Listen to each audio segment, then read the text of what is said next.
मुझे नहीं कोई याद कि और कोई ऐसा केस कि जिसमें फ़िज़िकल रिमांड जो है वो मुस्तरद कर दिया गया हो और उसके 3-4 दिन के बाद दोबारा जो है वो रिमांड के लिए पेश हों और प्रोसिक्यूशन कहे जी हमें मोबाइल फ़ोन रिकवर करना है तो इसलिए हमें 3-4 दिन और दे दें। असल में इस रिमांड का कोई और मकसद नहीं है सवाए इसके कि जिस तरह से उसको पहले टॉर्चर किया गया है अब फिर टॉर्चर किया जाए और इमरान खान के ख़िलाफ़ जो है को बयान लाया जाए। जैसे कि हुकूमत के जो स्ट्रेटजिक विंग के सहाफ़ी थे वो पहले दिन जो ट्वीट्स कर रहे थे और उनको उनके ऊपर कि ये उन्होंने इमरान खान के ख़िलाफ़ वादा माफ़ गवाह बन गए हैं या ये कर दिया है, इसके अलावा कोई और मकसद जो है वो नहीं है। और इसमें जो सहाफ़ी भी एक सहाफ़ियों का एक तबका जो है वो मुलव्वस है जिन्होंने ये चीज़ बड़ी करने की कोशिश की। हम देख रहे हैं कि एक टेलीविज़न जो है वो मुसलसल ये कैंपेन बना रहा है और कर रहा है और इमरान खान को एक जो मुझे नहीं समझ आती कौन अहमक लोग होंगे जो ये पॉलिसी बनाएंगे कि पाकिस्तान की सबसे बड़ी सियासी जमात के ख़िलाफ़ ये कैंपेन बनाई जाए कि वो फ़ौज के ख़िलाफ़ है। हालांकि अगर आज पाकिस्तान को कोई मुतहद रख सकता है तो वो पाकिस्तान तहरीक इंसाफ है और क्योंकि तहरीक इंसाफ वो वाहिद पार्टी है जिसकी जड़ें पाकिस्तान के चारों सूबों में और 2 रीजन्स में हैं। तहरीक इंसाफ के अलावा तो कोई जमात ही नहीं है जिसकी इतनी ज़्यादा फॉलोइंग हो। इमरान खान पाकिस्तान के लिए एक एसेट है, इस लिहाज से एक असासा है कि वो वाहिद लीडर हैं जिनकी आवाज़ के ऊपर कोयटा भी खड़ा होता है। लाहौर, कराची, पेशावर, गिलगित बल्तिस्तान, कश्मीर, कोई और ऐसी आवाज़ नहीं है जो इतनी इकट्ठी कर सके पाकिस्तान की कौम को। लिहाजा मैं इस मुहिम की एक तो शदीद मजम्मत करता हूँ।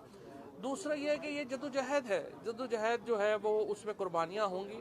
जो हमने देखा पिछले 3 दिन में जिस तरीके से हमारी हुकूमत होने के बावजूद पंजाब में अडयाला जेल में जो कुछ हुआ आपने देखा, किस तरह से MNAs को, मिनिस्टर्स को उनको रोका गया, उनको थ्रेट किया गया कि अगर आपने शहबाज गिल से मिलने की कोशिश की तो हम आप पे पर्चे कर देंगे। इससे आप अंदाज़ा लगा लें कि पाकिस्तान में क्या हुकूमतें चल रही हैं, क्या मामला चल रहे हैं। और ये जो डमी यहाँ पे बैठे हुए हैं सारे इस्लामाबाद में, इन बेचारों की क्या हैसियत और इनकी क्या औकात है। मैं ये समझता हूँ कि पाकिस्तान में इस वक्त पाकिस्तान में बुनियादी इंसानी हकूक़ मुअत्तल हैं। शहबाज गिल का केस हो, बाकी मामलात हों, जिस तरह से यहाँ पे लोगों को गायब किया जाता है, जिस तरीके से लोगों को उठाया जाता है, ये पाकिस्तान में बुनियादी इंसानी हकूक़ की एक जदोजहद है जो हकीकी आज़ादी की अब जदोजहद है। इसके लिए एक बड़ी स्ट्रगल की ज़रूरत है।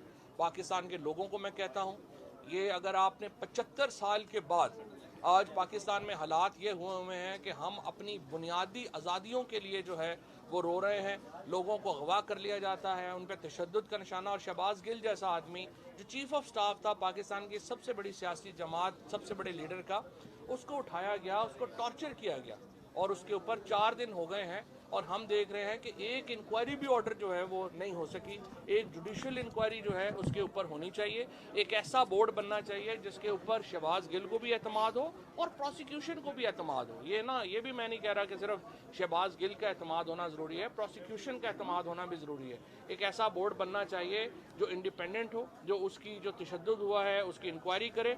और फिर मैं जज साहिबान को कहूँगा, आप इंसानी हकूक़, ह्यूमन राइट्स के लिए आप जो हैं जिस शोबे का आपने इंतखाब किया है वो उसके प्रोटेक्शन के लिए है। आपका काम नहीं है कि लोगों को जो है वो इस तरह से कसाईयों के हवाले कर दें कि वो उनको मार कुट लें और फिर अपनी मर्ज़ी का बयान ले लें।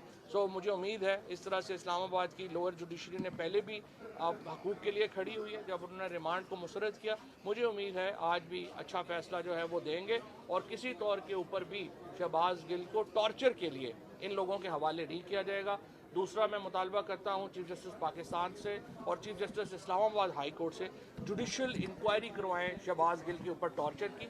ये ना कल पंजाब असम्बली ने इसके ऊपर रेजोल्यूशन पास की है, उसके बाद तमाम जो PTI है उसने इसके ऊपर करारदाद मंजूर की है। मैं ये समझता हूँ कि chief justice Islamabad high court फौरी तौर के ऊपर उन्हें तो चाहिए था कि रिमांड से पहले ये बात देखते कि इसके ऊपर जो टॉर्चर के एलिगेशन हैं उनके ऊपर वो तहकीकात करा रहे हैं या नहीं करा रहे। उन्होंने रिवीजन के लिए वापस भेज दिया है। ये जजेस ये आपके राइट्स की प्रोटेक्शन नहीं होती। इनका काम था कि पहले जुडिशियल इंक्वायरी टॉर्चर को ऑर्डर करते और उसके बाद वो आगे बढ़ते। अब भी मैं समझता हूँ इस्लामाबाद हाई कोर्ट को फौरी तौर के ऊपर टॉर्चर की इंक्वायरी जो है वो बढ़ना चाहिए उसके आगे। उसके बाद अब मैं आना चाहता हूं जो जिस तरह से कल आपने देखा कि काबीना ने शहजाद अकबर को ECL के ऊपर डाला। शहजाद अकबर ने जब से ये बताया है कि जो अली रियाज का जो अपार्टमेंट था वो 46 मिलियन पाउंड यानी 104 मिलियन डॉलर का हसन नवाज ने बेचा। जब हसन नवाज ने ये अपार्टमेंट 104 मिलियन डॉलर का बेचा है तो हसन नवाज के बगैर ये इन्वेस्टिगेशन कैसे होगी?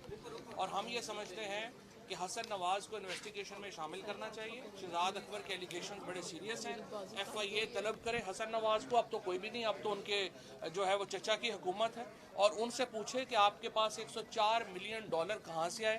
उसके बाद बजाय इसके कि आप हसन नवाज को इंक्वायरी में शामिल करते, आपने शहजाद अकबर को ECL में डाल दिया है ताकि वो पाकिस्तान ना आ सके।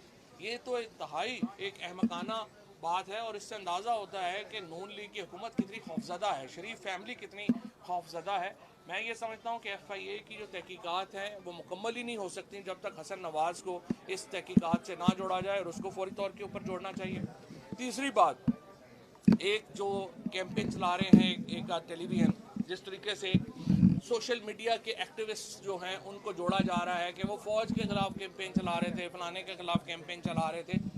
मैं ये समझता हूँ कि इससे PTI को जोड़ना एक पाकिस्तान की रियासत को, पाकिस्तान के वफाक को हिला देगा।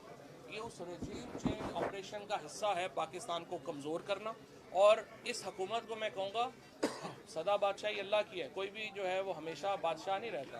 आप अकल को हाथ मारें, पाकिस्तान है तो लोगों की सियासत है, पाकिस्तान है तो लोगों की बाकियों जो है वो नौकरियां भी हैं, सब कुछ भी है।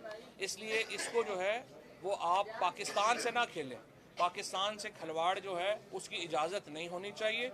और मैं ये समझता हूँ कि अगर शहबाज गिल को आज जो है ये फैसला गलत होता है, रिमांड में दिया जाता है, तो फिर PTI जो है वो पहरा देगी, और जहाँ पे भी होंगे इंशाअल्लाह ताला हम पूरी टेक केयर करेंगे कि कोई उनसे बुरा सलूक जो है वो ना हो। फैसल चौधरी साहब, ये शहबाज गिल साहब ने जो इंटरव्यू दिया, आपकी दोस्ती ज़्यादा जो शहबाज गिल साहब ने जो TV पे इंटरव्यू दिया, क्या इसमें आपका भी कोई हाथ है?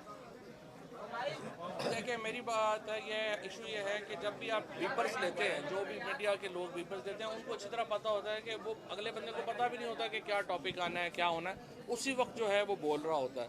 सो इतना जो यहाँ पार्टी पॉलिसी आती है, जब पार्टी मीटिंग होती है उसके बाद जो हम प्रेस रिलीज इशू करते हैं वो पार्टी पॉलिसी होती है, बीपर्स पे पार्टी पॉलिसी नहीं होती। Thank you.